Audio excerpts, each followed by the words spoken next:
Et si une intelligence artificielle pouvait nous dire où va l'humanité? Eh bien, on lui a posé la question. Et sa réponse, c'est une vision structurée de notre avenir qui est à la fois fascinante et, oui, un peu dérangeante. Allez, plongeons ensemble dans cette projection. L'idée, c'est de voir ce qu'une machine, en analysant froidement les tendances actuelles, peut bien extrapoler. Sans espoir, sans peur, juste des données brutes. Le résultat, c'est une trajectoire, une simple possibilité. Voyons voir ce que ça donne. Alors, avant de se lancer, l'IA nous donne ses propres probabilités. Pour 2035, elle est plutôt sûre d'elle, entre 70 et 80%. Pour 2055, l'incertitude commence à s'installer, on tombe à 40-50%. Et pour 2075, là, la probabilité chute carrément à 10-20%. La leçon est claire, le futur proche est quasi tracé, mais le futur lointain, il reste encore entre nos mains. Commençons par 2035. C'est dans à peine plus d'une décennie. L'IA appelle ça l'âge de la transition. Un monde où la technologie devient si intégrée qu'on ne la voit même plus. Mais ses effets sur la société, eux, sont plus visibles que jamais. En 2035, l'IA, ce n'est plus une application qu'on ouvre sur son téléphone. Non, c'est comme une couche invisible qui enveloppe notre quotidien. Les voitures se conduisent toutes seules, bien sûr, les maisons anticipent nos moindres désirs et notre santé est surveillée en permanence pour prévenir les maladies avant même leurs premiers symptômes. Le confort total. Mais il y a un mais. Cette perfection a une faille. L'IA prédit qu'un unique bug, un seul petit accident de voiture autonome, suffira à déclencher une crise de confiance mondiale.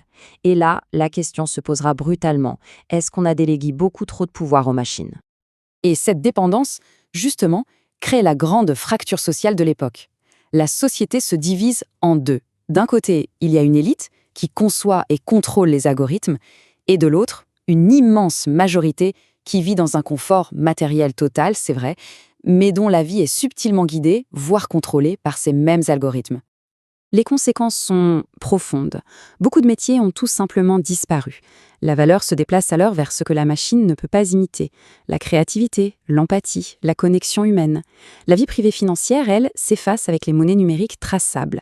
Même la culture se transforme. On ne la consomme plus, on la vit, sous forme d'expériences totalement immersives et personnalisées. Et c'est là qu'on arrive au grand paradoxe de 2035. On est dans un monde de confort et de sécurité absolue, et pourtant, les troubles psychologiques comme la dépression explosent. Pourquoi? Parce qu'une fois que la survie est assurée, une question bien plus vertigineuse apparaît. Au fond, quelle est notre raison de vivre? On avance de 20 ans, jusqu'en 2055. La réponse à cette crise de sens a pris une forme assez radicale, la fusion de l'homme et de la machine.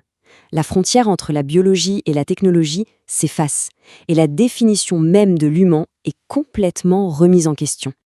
Là, la technologie n'est plus à l'extérieur, elle est à l'intérieur de nous. Des implants cérébraux permettent de projeter ses pensées directement. Des nanorobots réparent notre corps en continu. Imaginez faire un marathon à 90 ans. Et les écrans physiques? Fini, ça n'existe plus. Tout est remplacé par une réalité mixte superposée au monde réel. Forcément, cette fusion ne plaît pas à tout le monde et fracture l'humanité en trois. La majorité, ce sont les augmentés. Une minorité, les naturels, refuse cette évolution et vit dans des communautés isolées, un peu comme une espèce protégée. Et puis, un troisième groupe apparaît, les transférés, des consciences pures, téléchargées dans le numérique, qui existent sans corps physique.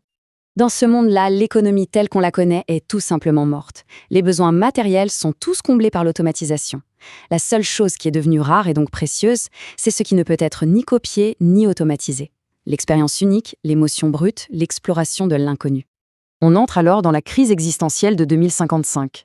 L'identité devient un concept complètement flou. Si ma conscience peut être copiée dans le cloud, qui est l'original? Si je peux exister dans mon corps et dans un monde virtuel en même temps, qui suis-je réellement? Allez, on fait un dernier bond en avant jusqu'en 2075. Ici, l'IA prédit qu'on entre dans l'ère post-humaine. Un monde où nos concepts les plus fondamentaux, la vie, la mort, l'individu, se dissolvent complètement. La réalité ici dépasse l'imagination. Le corps biologique n'est plus une nécessité, c'est une option parmi d'autres. Une même conscience peut habiter en même temps un corps sur Terre, un avatar sur Mars et une forme d'énergie pure dans le virtuel. L'humanité n'est plus une espèce, c'est un éventail de civilisations post-humaines. Évidemment, la nature des conflits change aussi. On ne se bat plus pour des territoires ou des ressources, mais pour la définition même de la réalité.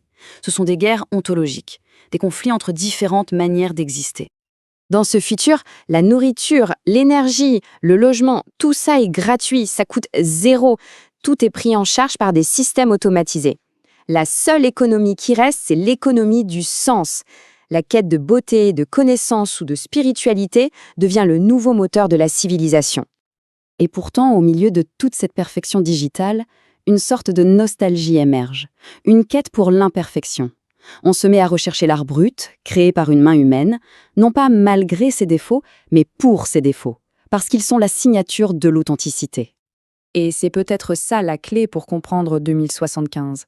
Dans un monde où tout est parfait, digital et reproductible à l'infini, la chose la plus précieuse, la plus recherchée, c'est un défaut. La trace d'une humanité passée. L'humanité est donc en proie à une crise métaphysique permanente. Si la mort n'est qu'une option et l'identité un choix, à quoi on se raccroche? La question n'est plus comment bien vivre, mais simplement qu'est-ce que ça signifie encore exister. Bon, après ce voyage dans un futur assez dingue, revenons au présent. Parce que cette vision, aussi folle soit-elle, ce n'est pas une fatalité. C'est simplement l'extrapolation d'une trajectoire qui en fait a déjà commencé. Cette chronologie le montre très bien. Tout commence avec un objet qu'on connaît tous, notre montre connectée. Ce désir d'optimiser notre santé mène logiquement à la santé prédictive de 2035, puis aux augmentations corporelles de 2055, et enfin à la dissociation entre la conscience et la biologie en 2075. La ligne est directe. Le point clé, il est donc là. Ce n'est pas de la science-fiction. Chaque fois qu'on cherche à optimiser notre santé, notre productivité, notre bien-être avec la technologie, on fait un pas de plus sur ce chemin. Le voyage a déjà commencé. Et tout ça nous ramène à une question fondamentale, un choix qui va peut-être définir notre siècle. Dans cette quête d'optimisation à tout prix, de perfection et d'efficacité, que choisit-on de préserver? L'optimisation ou le sens?